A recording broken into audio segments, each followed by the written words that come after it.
Hi, everyone. Today's guest is Noah Kaye. Noah is a longtime friend and collaborator. We actually worked together back during our years in Africa. He's also an amazing coach, really has been walking with leaders at the highest levels of organizations for decades. And as you'll see, is a great communicator and has a wonderful way of helping us believe in the possibility of personal transformation as we go through our journey as leaders. Now, some of this stuff is going to seem really quite squishy and esoteric to some of you, and that's fine. But if you're into that sort of thing, and if you are at a place in your life where you are seeing the need to really become a different sort of person and maybe to lead a different sort of company, to have cultural and psychological change kind of spread through the essence of what you do as a person, as a department, as an organization, then, probably find some nuggets in here that are going to be really helpful. Today's guest is Noah Kaye, longtime friend and collaborator, and quite the coach.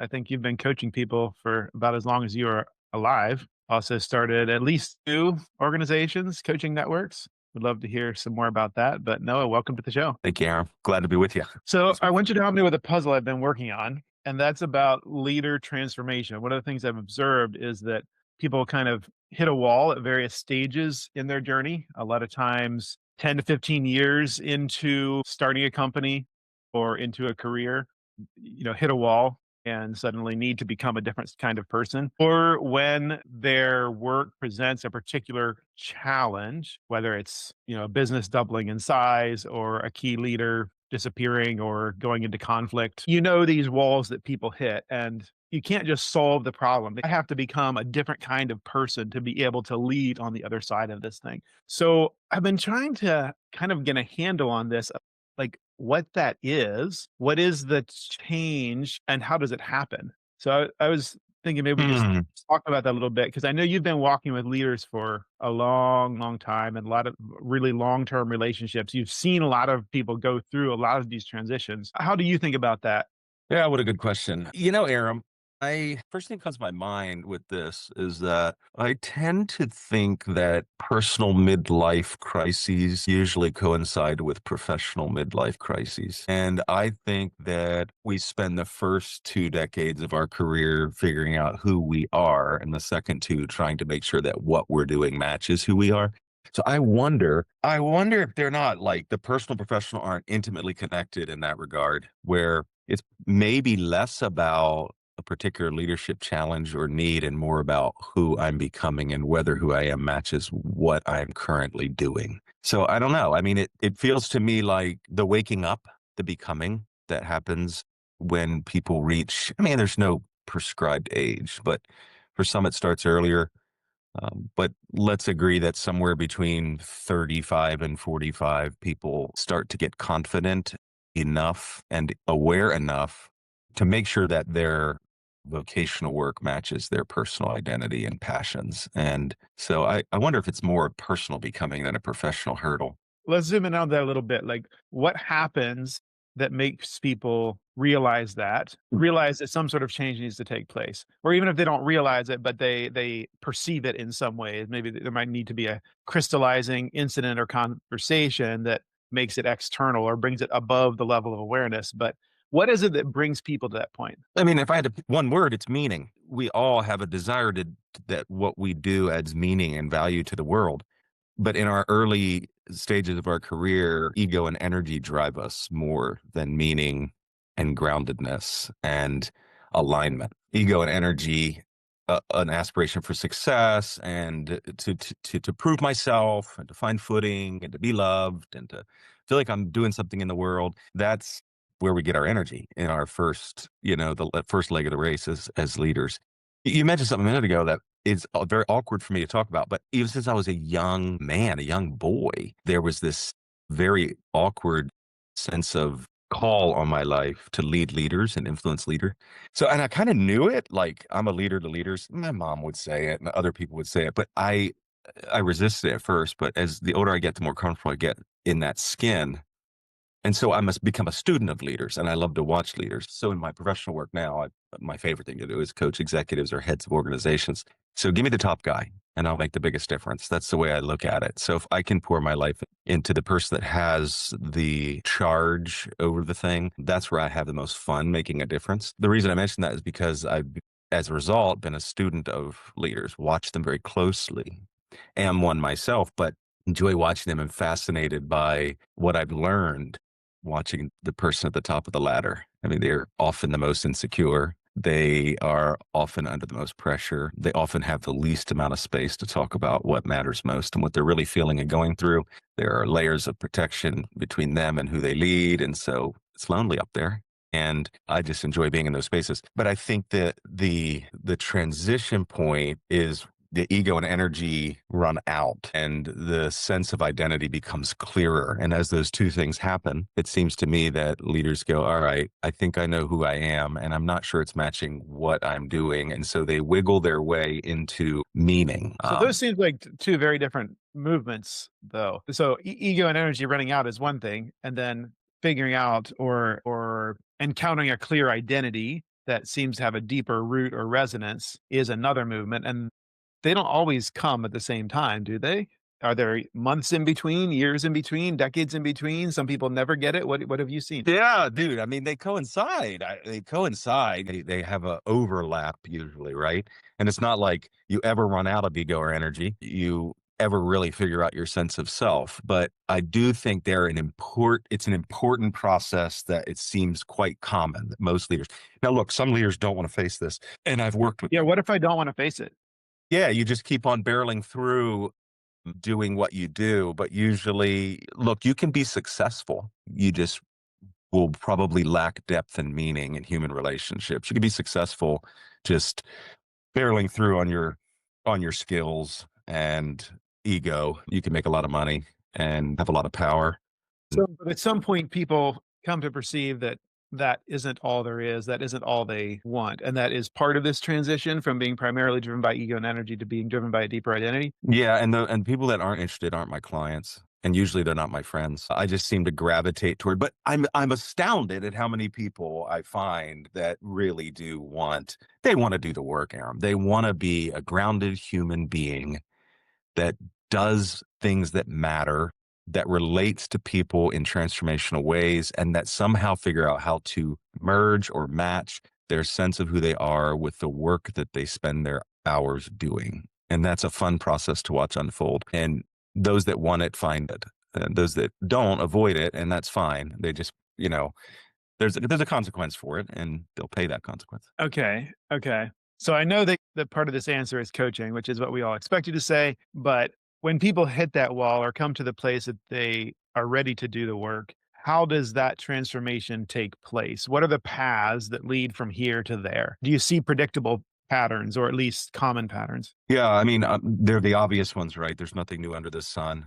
And what I'm about to say will lead into how I would answer that, well, how did it happen for me? I'll give you one example. I think there are several things that make this happen, but the one that stands out for me, I'm a reader. I used to be a reader. I took a break. I was a reader. I read, 10, 20, 30 books a year for 2 decades. And then about 5 years ago, I'm like, you know what? I don't think I'm going to come up with any creative, original, new ideas if I keep on crowding my brain with everybody else's. And so I stopped reading, which I don't advise. I'm not telling everybody to stop reading, but I took a break. I've started reading a little bit again, but I didn't read for the last 4 or 5 years. I thought it might be becoming dumb, but it did create some space for me to lean into originality. But in that spirit of reading, Christian scriptures would be number one. The second most formative book of my life is by a man named Richard Rohr. He's actually a Catholic priest. Maybe your listeners know about him. But he wrote a book called Falling Upward. And in it, he talks about the two halves of life. They aren't chronological. There's not a date where it's like, at this age, you end the first half of life and you start the second half.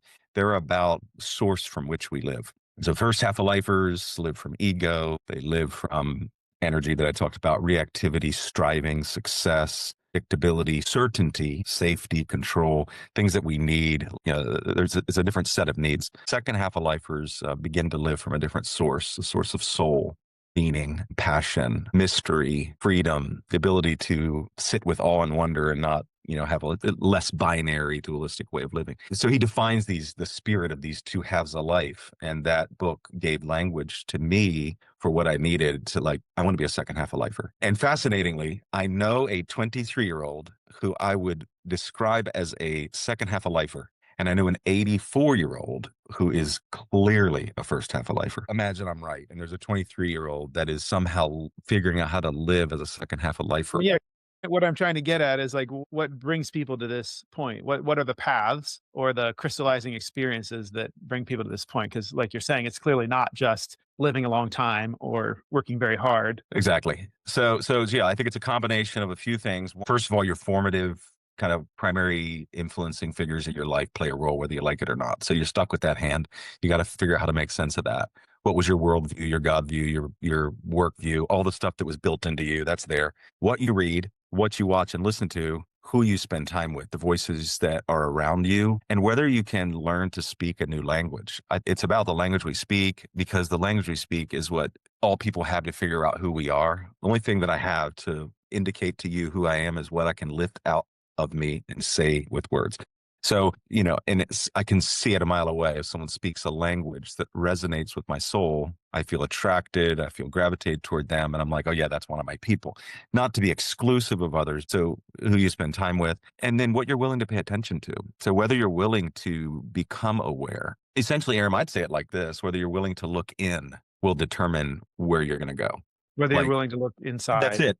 These successful leaders, by the way, most of the most successful leaders that I know, unfortunately, are some of the biggest jerks to work with. So anytime I see something incredibly successful, I'm curious about how they are when you're up close and personal. And some can pull it off and be super kind and compassionate and are paying attention to their inner world. But a lot of times they're actually protecting themselves from the world around them. But yeah, I think it is about whether we can look in and whether we can pay attention to the interior landscape of our souls, what's happening in our identity. If I can look down and look in and keep paying attention here, I think what happens outside really, really takes on a different feel. Is the inner journey opposed to the outer journey of success? Like, to what extent do people need to be worried about going through some sort of inner transformation that makes their subjective experience of life much more rich and elaborate, but that it somehow sabotages their ability to make $1 billion? So I want both. I want to make meaning and money, income and impact, a dollar and a difference. That's what I want to do. And I'm doing it, and I'm going to keep doing it. I think the secret is we have to bring along with us into the field of success continued commitment to inner growth, inner work, inner attention. Who I am shapes what I do in the world more than anything else. That's all I'm saying here. Who I am is what I'm bringing into everything I shape, birth, grow, nurture. And I want that who to be beautiful, grounded, healthy, whole, integrated, aligned. We just have to keep a pulse on who we are. And If I don't want that, if I want money more, then again, I'm probably not going to be your friend. I'm probably go not going to be for your it. client. Go for it. Yeah, go for it. You're going to do, I'm not going to be able to stop those people. And you meet them, and that's fine. Go do it. Make a lot of money. Maybe that's your gift to the world, and you're not going to do the inner work. It's fine. And I'm not saying inner work like, I don't want to sound like some, progressive whatever. This stuff is just human. Need to politicize it. It's just to be human is to be aware, to be nurturing our souls, because we're so nuanced and complex as humans. This comes from a core value of the personal and professional are inseparable. So I just believe that so deeply. And I think modernity fed us a lie that, well, work is work and home is home and the two shall not tango. Like, keep your personal life out of this. Yeah, That's bullshit. I mean, you can't tease apart the personal professional life any more than you can pull up to work, cut your arms and legs off, and then walk into the office and everything functions. well, It just that's doesn't work. basically the premise of the show Severance, right? Have you seen that? No. Oh, it's amazing. I can't, it's almost unwatchable because it kind of hits the nail on the head. But there's this company that invents a way that you can sever part of your mind so that when you go to work, you completely forget the outside world. And so you can develop relationships inside the office, remember what happens inside the office, but as soon as you walk outside, you completely lose connection with that, and vice versa. And then all of the things that sort of fall apart inside the company and inside the psyche when that happens. Oh, that's fascinating. I want to watch it. You should at least watch one episode for the premise, but it's quite painful. Oh my goodness. Yeah.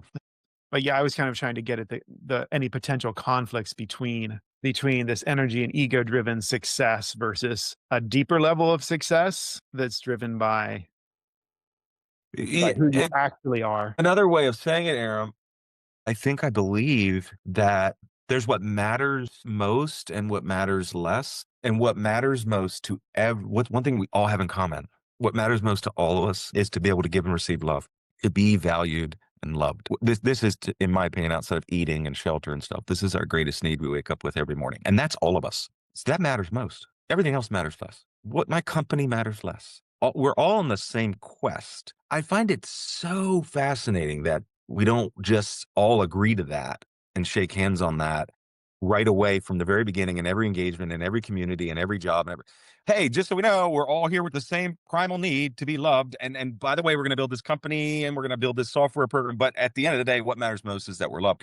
But it's like we ignore that, or like that's not okay. That is actually, I just tried this at a holiday party last week. I stood with a group of 3 businessmen, and one of them I knew and 2 I did it. And the one that I knew introduced me to the other 2, and they asked what I did, and I told them. And then someone asked a question, and I said, yeah, basically I'm just trying to work with leaders and teams and companies to help them focus on what matters most more than anything that they're doing in the world. And I stopped, and then one guy goes, well, what's that? Just to be loved. You just want to be loved, and so do I, and we act like we don't. So I like to come into companies and help them realize that that's really what matters most is human connection. So it seems like this is a paradigm shift. And to some people, this will sound sort of bizarre or out of place, or there's no way I could run a company like that. But I do think there's a growing movement of people who are recognizing that this somehow has to be incorporated. And what we're trying to do is to, like you said, do both. We have to be creating greater efficiencies and greater effectiveness, keep EBITDA high enough that we can afford to hire the best people and treat them well. But in the old world, you can say we kind of have this mechanical view of business where we extract something or we create something by understanding it, by breaking it apart, by like there's a level of destruction and extraction that are sort of dominant metaphors, and we can try to mitigate them, but that really is how things work. And then there's another metaphor, which sounds a little bit like a fairy tale, where, of course, if we all felt loved and we all tapped into the highest source of our energy, then that productivity that would flow from that would be so much more powerful than simply trying to subjugate, dominate, and extract. But the possibility of doing both of those things at the same time, or somehow being able to at least being able to function in a world that is very competitive and where productivity needs to go up every single year for your workers, that's a massive challenge. And I don't know that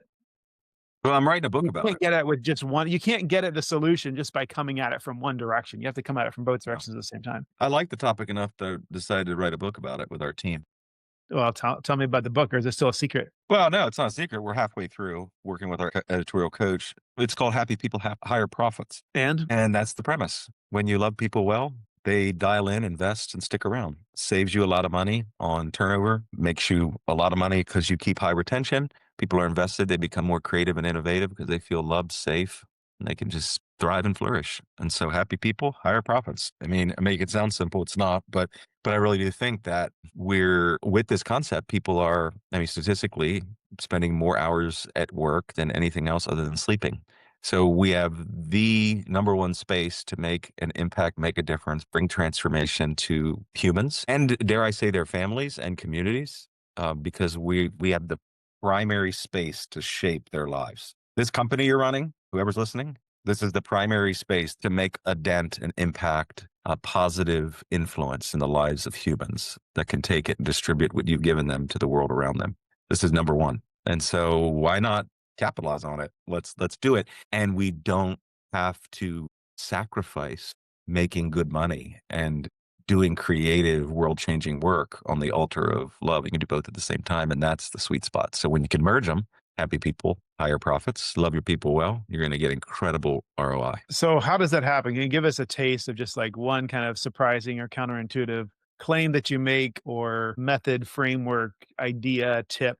Like, how does that happen? Give us just one little nugget. Sure. Yeah. I mean, people smell it from the second they walk in. So the number one way it happens is to believe it. If you don't believe this, then you're leaking immediately. So whoever's in charge, the leader and leadership team, they have set themselves up with that belief as central to how they function. So everyone that even comes for an interview is going to sense that right away. That what matters most here, me or this business? And they'll feel that. So yeah, we do it around also some simple thing. The most surprising thing that we have found in our kind of our research and our work is that people really appreciate clarity. And so clarity has been a hack. We've been like, that creates happy people? Yeah, it does. It creates happy people. People want to know exactly what we're here to do.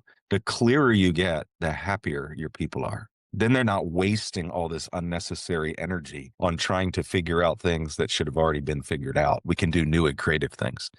We know who, so we have 5 identity questions that we walk companies through, and we know who we are. We know what we're here to do in the world. We know who we're doing it for. We know how we're doing it, strategy. We know where we're headed, vision.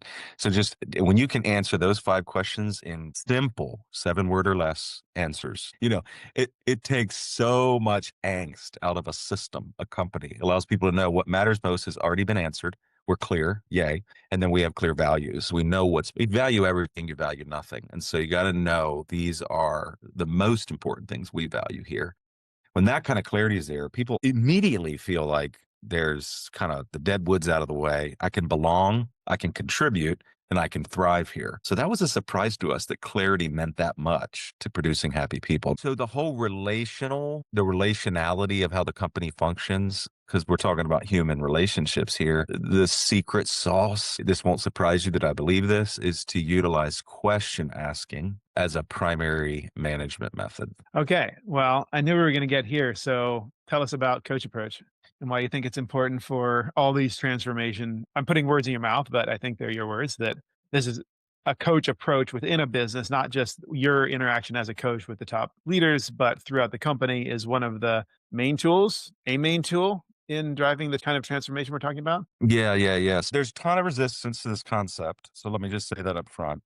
So I know, listeners or anyone would say, "Oh, you got to tell people what to do." Or whatever. Okay, fine. Keep telling people what to do, and there is a place where you have to do that. But I'm wanting to make a case that the most transformational way of relating to other humans, not only as friends or spouses or parents or bosses or managers or colleagues, is to become excellent question askers. Questions are healing, they're revealing, they're compelling, they're propelling. Questions are such a gift. And so I don't even know where to go with it, Aram. I mean, I could say a million things, but it is possible. First of all, there's an art and a science to question asking. And question asking gets to the heart of the matter faster than anything else. It tells you what people are actually thinking, feeling, and doing. So if you're curious about what your employees are up to, that might be important to use this strategy. What matters most to them, what their aspirations and hopes are, and becoming a expert, professional question asker, a student of questions, a collector of questions. So I've been collecting different databases of questions for years. So I have if you want questions about how to cultivate trust, my 40 favorite questions on how to cultivate trust. Questions for high conflict situations, here they are. That I just love questions. What's a quick shortcut or a long shortcut? But if you could just tell leaders a couple of things about how to become better Okay, question askers. I'll give you one. I only need to give you one. This is the one thing I would tell you and your listeners. The hack to become a good question asker is motivation. You have to onboard one belief. If you would onboard this belief, you'll become a good question asker. You What's ready? that? Here it is. Here Yeah. it is. This is it. This is the gold. The belief is that every human is indescribably loaded with creativity, goodness, power, potential, stories, wisdom, insight. You are unfathomably full of so much that you've yet to tap into. Indescribably capable. You have knowledge and stories you haven't told. You're just you're packed. So I'm literally mining gold out of you. If you can believe that the person across the table, so this is how I do it with my clients, but if you can believe that the person across the table, across the room, on the other end of the phone is worth being so curious about. They have so much untapped, and there's nothing more exciting than watching them. It's like an archaeologist, watching them dig up and discover that which was in them that they didn't even know, because no one in their life has been patient enough, skilled enough, or curious enough to ask them the right questions. And then you see them start to self-discover. And so if you can onboard the motivation to become genuinely curious because of the belief underneath of that Aram DeGeneiro is absolutely loaded and he's worth being interested in. He's worth being curious about. He knows things he hasn't even said out loud yet. He has a unique compilation of experiences, stories, knowledge. Another way I like to say it is you're the world's leading expert on you. No one has logged as many hours with Aram as Aram has. In the history of humanity, there isn't another human that knows Aram like Aram does. So you are the expert, global historical expert on you. So how interesting to start to dig into you and find out all that you know that you haven't had the chance to discover yet. And then the joy of watching you discover it. And it's so rewarding. So that's what drives me. That's what drives me in my coaching conversations is that, oh, this person's loaded. This guy, Rob, one of my clients, oh, he knows the answers. He knows all the answers and he knows what's going to work and what's not going to work because he's also the world's leading expert on his company because he started it 17 years ago and no one has the combined knowledge that he has about what's going to float at this company. I can't wait to find out what he's going to decide. That's how you do it is Yeah. you believe that people are interesting and worth being curious about, and then you express that curiosity in questions. To get to work. Well, that And sounds you got to easy. believe it. You got to No, it believe it. doesn't sound easy. It sounds really hard, but it sounds very elegant. It's amazing, but you have to believe it. It won't work. So I don't know if you can tell. I actually believe this. So it changes how I talk to people. I wanted to influence how I talk to people because they're worth being interested in, and then they feel so loved. I mean, people feel so loved when you ask them questions, and you learn. It's just so rewarding. It's more rewarding for the question asker even than the discoverer. Wow. It's fascinating. It's fascinating. Really I have powerful. a faith background. I think I just read Jesus asked 367 questions are recorded in his earthly work and answered 3. I mean, arguably he made more of an impact on humanity than any other figure. Go figure. I mean, do you think there's any connection here? So have you seen this? Tell me how this plays out, because I'm sure that a lot of your work is not just asking people questions, but helping people learn to be curious about others and learn to pay attention and to ask good questions.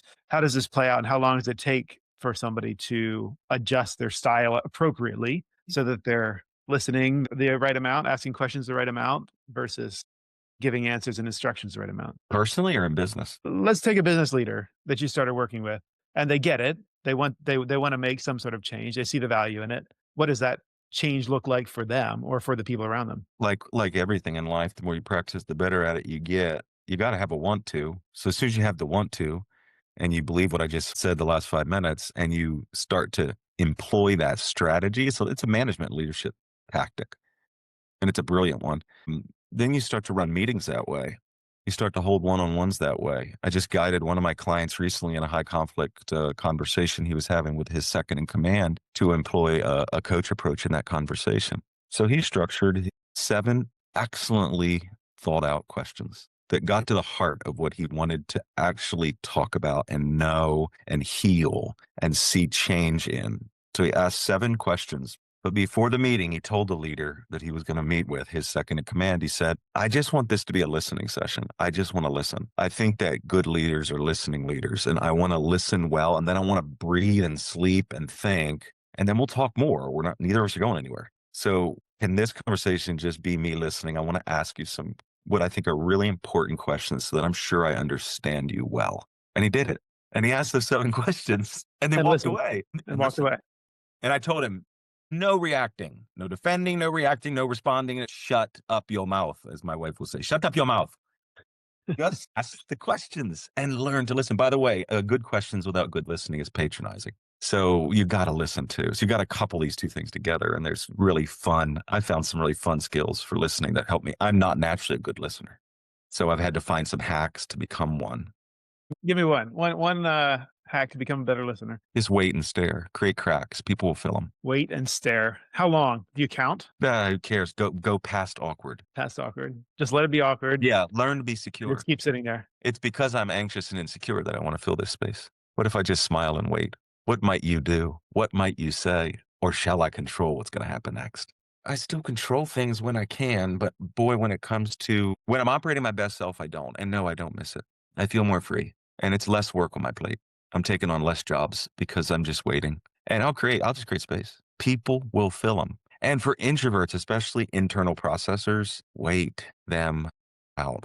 I mean, I have clients that I know the game. I have to just wait awkward long, and then they bring the gold. Then they bring the next thing that really matters. And then I have to tell myself, okay, not I'll jump. Stay with them in this. They're not done. There's more. All right. So let's say that I like what you're saying, but I'm kind of skeptical. There's still a lot of the things in my business move very fast. There are a lot of things that we have to process in other ways, or knowledge that only I have, or people are still counting on me. Maybe I haven't raised them to the level that I can listen to them all the time. People are still counting on me to Yep. give instructions and bring information. So, talk about the other side of it as well. Like, let's internalize the coach approach. Let's internalize the question asking and listening, value each person and the perspective that they bring. How does that fit? And what are the other skills that I need to bring to the table of the leader, and why are they also important? That's a beautiful question. So let's settle something. You can't always use a question asking or coach approach. In crisis and emergency, speak, command, save the day, get people unstuck. You have to use other strategies. In fact, it's actually awkward. I mean, you're not going to sit in interpersonal relationships or at a social function and only ask questions. People at some point want to hear what you have to say. So we just have to agree that what we're saying here is that if we would welcome a question asking strategy and overlay it and use it way more than we do, it would push out some of the other less effective strategies. But we're always going to have to use other strategies. We're going to have to tell, we're going to have to advise, we're going to have to counsel. I like to say it this way. I mean, you look at all the helping industries, there's therapy, time and a place for that. There's mentoring, time and a place for that. There's counseling, time and a place for that. There's advising, time and a place for that. There's training, there's consulting, there's coaching, time and a place for that. So they all matter. So one is not excluding those. So there is times that that's important. I think what I found that I meant to mention earlier is that people have even taken the question asking strategy and applied it to, annual review conversations. Just use questions to do their annual reviews, Sure, sure. which is also very fascinating. I encourage people to do, I learned this from a client actually, but I encourage people to do annual reflections that are led by the employee. And I love this that. is a collaborative conversation where that the employee should be doing most of the work and be guiding the process with guidance from the supervisor. There's things that the supervisor can provide and things that the supervisor can provide. Yeah. But Yeah. the process is one of listening to and nurturing the forward motion that the person who's doing the work can put into it or can visualize. So there's a couple powerful ways that questions can still be used to prepare the way for other models of leadership. So let's say you're leading a thing and you really need to step in. Here's a few hacks. You can say, what do you think you need most from me right now? Then they're going to say, to tell us what the freak to do. Or you say, what do you think is the best contribution I can make in the situation we're in right now? Or you can go a little further and go, would it be okay if I offered my input on what I think we should do here? It changes everything. You still used a question. They answered the question, but it just, you're not barging in. And this is another hack. This will be in my book, another book. I got a few books in my soul, but another book I write. The less you talk, the more people are curious about what you're thinking. And that increases authority. And the result is when I do speak, it carries much more weight. To make people hungry. When they eat, they really enjoy the meal. So it's a simple leadership principle. The more I'm able to practice the art of self-control and do inner articulation of my ideas, make sure that they're nice and polished and I'm really believing in them. I'm sure they're best here. And people around are increasingly curious to know what they are. It's not to manipulate, just to make sure that what I bring is a professional grade. It's good. It's not too premature, not too early, not half-baked, not untimely. Wait it out. Leaders are anxious. I know from experience and insecure. Well, let's talk about insecurity a little bit, and there are different flavors of it, right? You have people who are insecure and rash or brash. You have people who lack confidence, which is a type of insecurity, but it presents a little bit different. But this is something that I struggle with a lot, is getting leaders to have the appropriate level of confidence and to be confident in the right things and to be okay about not being confident in other things. How do you see, what's your theory? Give us some of the Noah ideas on leadership confidence. Yeah, one of my favorite topics as well. We're talking about all the things I like here. Yeah, why do you think you're here? I think the magic's very simply, the magic is in the blend of confidence and humility. It's so attractive and beautiful and a better way to live when we can put these things together. And we want to continue to increase the measure of both, and they should grow in sync together. As my confidence increases, so should my humility, because as our confidence increases and we realize what we're actually good at and able to offer, and we bring it and we offer it and we see the value that it adds, we learn to be appreciators of value. And then we can see what others also bring, making us more aware of our need for them, which is humility. So confidence, I have something to offer. Humility, but I need what you have, And so these two things should just grow together, which is fun because we get to become more confident. I have struggled I've been accused by family members and friends a few times in my life, and it stung every time, of being arrogant. I present very confident. I mean, in this podcast, it sounds like I know everything and I can say everything so eloquently. So I'm an Enneagram 3, and I want to make sure you think I'm successful and have it all together. So I'm aware that I present very confidently with all this authority and strength, but inside, the little insecure fat boy comes up a lot. So he's there. So I work hard at insecurity. So this is funny, Aram. I don't even know if you know this. I have a master's in leadership and had to do a capstone kind of final project for my master's. Do you remember what I did it on? No. Insecurity in the lives of leaders. I did a biblical case study of how insecurity rears its head in a couple of different biblical characters, and then how it shows up in the lives of a common leader. Anyway, so I have a 55-page paper on insecurity. So that was literally what I did my master's capstone project on. Recently wrote something called The 4 Insecurities of a Leader for our company, NoviEdge. So I love this topic. And I think the answer is the blend of confidence and humility. But I can present very confident. I want to do that. And I do it on accident sometimes, even when I'm not trying, but I'm yet still insecure. Humility. I'm aware of what I can't do. I'm aware of where I'm weak. I'm aware of the risks of my personality. And so blending these two things together, I think is really magical. I think there's a shortage of true, genuine confidence in our world. So when people see it, they take note. What's genuine confidence? Knowing who you are, that you're loved and worthy and have something special to offer the world around you. Like, what I have is of worth, and I'm here to offer it. Like, most people, at the end of the day, that's insecurity. I'm not secure or sure of who I am and what I have to contribute to the world around me. Confidence, I am sure of who I am and that what I have to contribute is of value. And that thing has limits, and I have limits. Humility. So finding the dance between these two, I think, is a secret to success, because confidence is attractive and it's healing and it gets shit done, bro. And by the way, I find it very interesting, always have, that it's so much easier to talk openly about our weaknesses than our strengths. We aren't taught and trained to talk about our strengths very well, because the moment you do, be careful. Be careful. You might get carried away, Aram. You might get a little proud, depending on certain background people. Family systems and religious systems are very scared of confidence because humility is the greatest virtue. I think it's particularly challenging. I think talking about one's own strengths without tapping into insecurity or pride or something that kind of is distorting or selling is really difficult. And I think very few people can do it well. Often, at networking events, you run across people and they feel like they need to, in the first 2 minutes, give you an eloquent speech on how awesome they are. And I understand why people feel like they need to do that, but it almost never comes across very well. It's very difficult for that to feel like a productive conversation. At the same time, like, I understand why people do it. They have 2 minutes with you. They need you to understand who they are and what they can do in the world. But is there a skill that can be cultivated of talking about one's strengths in a way that's calm and honest and humble? Yeah.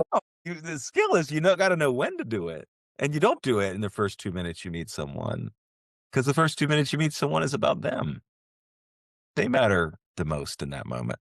Until I build trust and rapport with you, you're the most important thing, not me. I can't sell you anything. I can't actually make a difference. I can't add value until you trust and like and love and know me. And so that's first things. Okay, the scene, like it's sort of like this. We're going to take turns and we're going to pitch each other. Sort of like, yeah, you have to play the game. You have to play the game. And we hate the game. At least I hate the game. I assume most people hate the game. Is there a higher level of consciousness and awareness and comfort in our own skin, and with the fact that we're loved, that we're valued, that we have something valued, that could reframe this sort of nasty dance that we do with each other? Yeah. I mean, this is what's coming to my mind is I promise you this isn't a sales pitch. I like things that are homemade, that I found out on accident or did myself. And I'm like, oh, this is good. And about 10 years ago, I started a process that I finished 8 years ago. That process was, I was frustrated by all the personality tests and psycho inventories and Myers-Briggs and the disc and the this and the Enneagram and the da da da da da. And I'm like, fine, these are all helpful. But at the end of the day, how would I describe who I am and what I'm most gifted to do in the world? Like my divine wiring meets my personality type, meets my Enneagram number, meets my disc profile, meets what people have accused me of being exceptionally gifted at, meets I am not good at everything. Shall I get into what I'm not good at? Many things. But if there was just a few things that I know I'm particularly uniquely made for and unusually good at that I'd like to do till my funeral because they bring me life and they bring me joy and they make me come alive and they make the biggest difference and da, da, da, what would they be? And I was frustrated. So I went on this process of getting an answer to that question. I went away for a few days, I asked someone to help me, and I narrowed it down and I landed on it. And then I lived into it for some years. And then I was like, oh my God, this worked. This changed everything. I found I was making decisions according to it. I could explain my strengths succinctly, and I started helping other leaders do it. So since then, I think I've helped 6 or 7 leaders get away for a day or two and walk away with this thing that I walked away with. Okay, so you came up with a method for self-understanding that has more depth, nuance, balance, whatever than normal Essentially, I tools. know my so essentially where I was headed with this, I know my top gifts, which allows me to focus on them, and then also freed me up to recognize, and I'm not good at all these other things. Yeah, yeah. And that's so helpful. And so they're right here on a post-it and they're in my head, but I mean, they're here. I'm always looking at them because I want to make decisions each day based upon them. So I know what they are. I'll give you listeners probably, what are they then? Right. So What this are is they? this is what I came away with. This is who I know Noah is at his best. Right. And it's actually awkward to tell you, but I've committed to myself that every time I get the chance, I will tell people. You're in for it. You're going to have to tell us now. Yes, I am a gifted communicator. Well, we already knew that. So I can deliver messages well, whether it's in writing or where Yep. this dude can communicate something in a way that people will listen. Number 2, and I hate this one, I'm highly influential. People listen to me when I speak. They pay attention. I can mess some stuff up. It's the most dangerous of my 4 wirings, but I know that I can influence the way people think, the way people decide, the way people act, the way people behave. I can persuade them into something else. And if I'm not careful, I'll do it selfishly. So I've got to watch it. But I'm highly influential, gifted communicator. 3rd, I'm a skilled leader. I'm not just an average leader. I'm a skilled leader. So I can lead talentedly and effectively in many different settings and situations. Versatile. So I'm a skilled leader. And 4th, I'm a relational Jedi. I have unusual social skills. I can make people trust me quick. Again, I have to be so careful that I honor that trust and that I work at that. But I mean, I can connect with anyone, anywhere, anytime and go deep in 5 minutes if I want to. And I know that. So like I am gifted communicator, highly influential, a skilled leader, and a relational Jedi. And when those 4 things are at work in my life, and I'm finally able to say my professional work aligns with those, I now make decisions on that. I'm not taking a job or an opportunity that doesn't match that. That's me at my best. okay, so let me take this back to the leadership confidence thing, because if you're leading your organization, there are certain things that are required of you that might fall outside of that skill set. And obviously, the thing to do is, well, find people who are good at it and hire them. And sometimes you can do that, but there is a sense at which you need to hold sort of the core of the competencies of the entire organization. How do you manage that? How do you manage like the call from the situation to operate at least competently in something that is definitely not on that list? Because that happens all the time. Well, like we don't all get to shape all the aspects of our work environment. Yeah. You do the best that you can for as long as you can.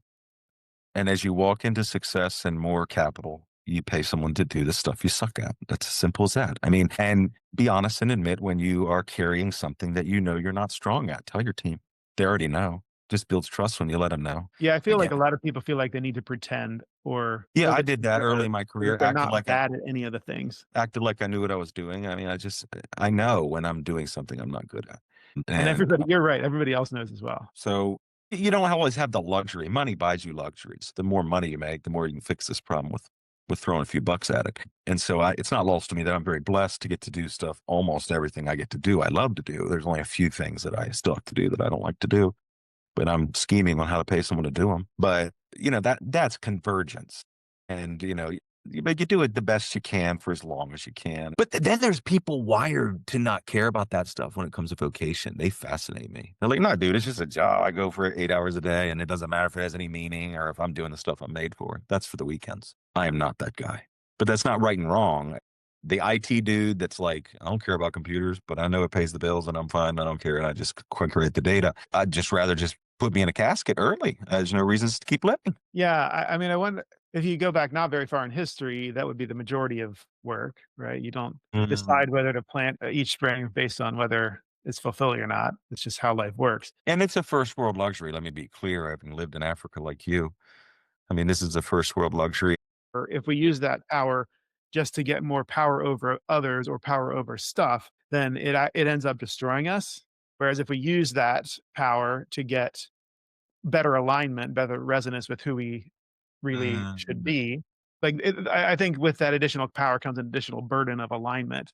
But I think to your point about some people are just like this, I'm not sure that's true for everyone. I think it may be true in degrees, but I'm not sure about that. Like I think it may It may bother them more than I think it does. or maybe it bothers them in a way that's unconscious or there's sort of numbing and distracting element, Mm. which we all use going on as well. Yeah, I don't know. you got me thinking there Bargaining power. because I've always wondered, like, is this actually a generic human desire?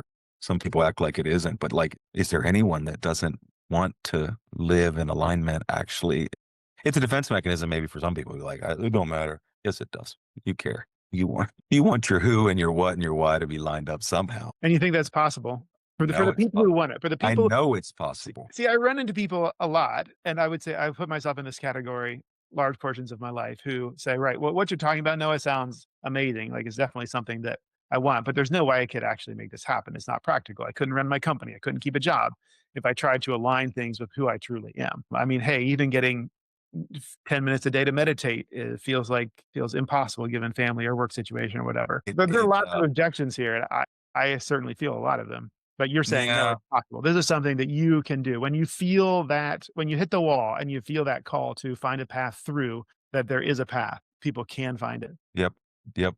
I believe it with all my heart. And it happens. Where's the book go? It's in on my side table. I'm reading a book right now, and it's 3 words long. And here's how it happens: gradually, then suddenly. My pastor of the church we're attending, wrote a book, Mark Batterson, called "Gradually, Then Suddenly." It happens. It can happen. You have to want it.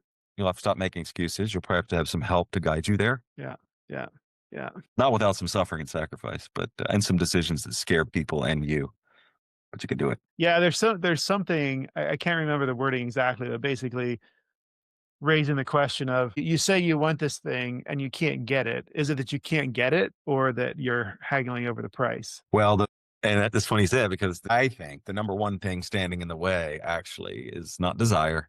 It's not whether it's possible or not. The number one standing in the way of this kind of integration that we're talking about is I mean, money. really? People don't have enough money or what do you mean by that? The story they tell themselves about money. I have to do this thing to have this money to stay secure. I can't do that because I don't see a pathway to have money if I do that. I have to keep money. So my desire for security and stability from a financial standpoint locks me into the life I'm living. Money is, to me, the number one hurdle that stops people from moving toward And in integration. what sense is that true or not true in most of these It is true and not true together at the same time.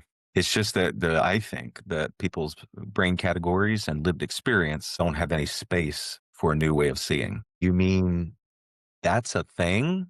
I mean, there's certain things I'm experiencing in my life that I'm like, 10, 15 years ago, I wouldn't have known that's a thing. Yeah, You mean yeah. people would pay that for this? Or you can make money like this? Or there's a job that exists like that? And the other day in the car, I listened to a podcast by Susie Welsh on the Learning Leader. And she said she was teaching at NYU right now. And she said most people have approximately 6 potential jobs or career paths in their mind in high school. So when she teaches this one college course, she literally teaches these college students 135 different jobs and makes them memorize them on flashcards and stuff. There's 135. I want you to know these 135 jobs. So now your brain is aware that there's this job. Like what was one of them? Some doing something with seeds for a particular type of tree. And then there's this job that's like, it's just crazy. I don't even remember what they are, but I want to learn these 135 jobs. high schoolers shouldn't be taking freaking calculus that they can use AI for. They should be learning that there's 135 jobs. They should be learning how to have meaningful human to human conversations, how to hold their facial structure, eyes and eyebrows when they're communicating, where to do it their hands, what kind of language they should use to win over people socially on a job interview, how to handle their Capital One bank account, and how to open up other accounts and put some and things that actually matter, right? How to be a good dad one day, even if you had a bad one, like stuff that matters. No, we're not doing that. So it's just that our brains don't have these categories of possibility. We're limited. Yeah. Yeah. I'm Yeah. no philosopher, but Well, I can. we're getting into pretty deep waters here, but Okay, take I us do back. hear you. But I do hear you that the reality is, and I would say this is with important caveats that real poverty actually does exist and real constraints on standards of living do exist. But the emerging reality where life should not be dominated just by stuff and the pursuit of stuff, but that we can pursue Mm, alignment with who we are and who we aspire to be, and like that we can combine being and doing, and that this mode of existence where these things become harmonious again is the promise of the postmodern and post industrial reality. Or I shouldn't say promise, the opportunity. It's sort of like the peril and the opportunity that come together. It's presenting itself to us, it's drawing us, it's calling us, it's trying to make us into different kinds of human systems in order for that to become possible. And the pitfalls mm, along the way are enormous. But yeah, there is, like, even now compared with 10 years ago, the possibility of supporting a family by being, say, a writer or a photographer or an artist is far greater. And you still have to stay somehow tied to turning that into money. But now you can do it through YouTube or through Substack or through Instagram. I mean, the number of people who are sailing around the world full time and providing a window into that life as a service to the people who can't do that, and they're making a living. They aren't making a lot. Most of them are, barely surviving. But if that's the deepest thing mm. that's calling to them, then you can't call it barely surviving just because they're living on $500 a month. So I Man, think there are a lot of these possibilities that are opening, and they're somehow tied to money, but you have to somehow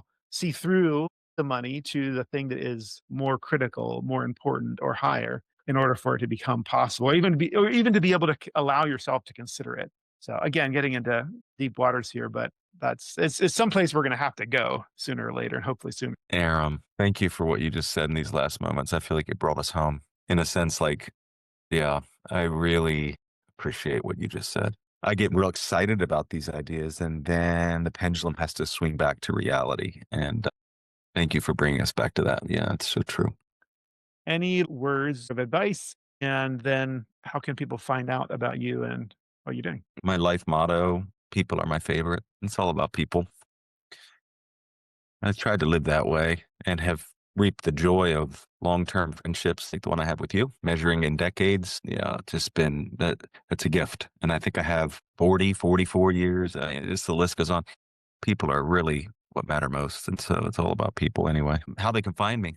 Yeah. So for this purpose, I mean, I have multiple jobs, but for this purpose, I'm a coach, executive coach. I do executive coaching and facilitation. So I love to coach senior leaders. I love to put on cohorts for 3 to 4 leaders at a time where I facilitate the process of them learning from one another and then model good coaching for them to take back and implement in their space of work. And then I love to facilitate.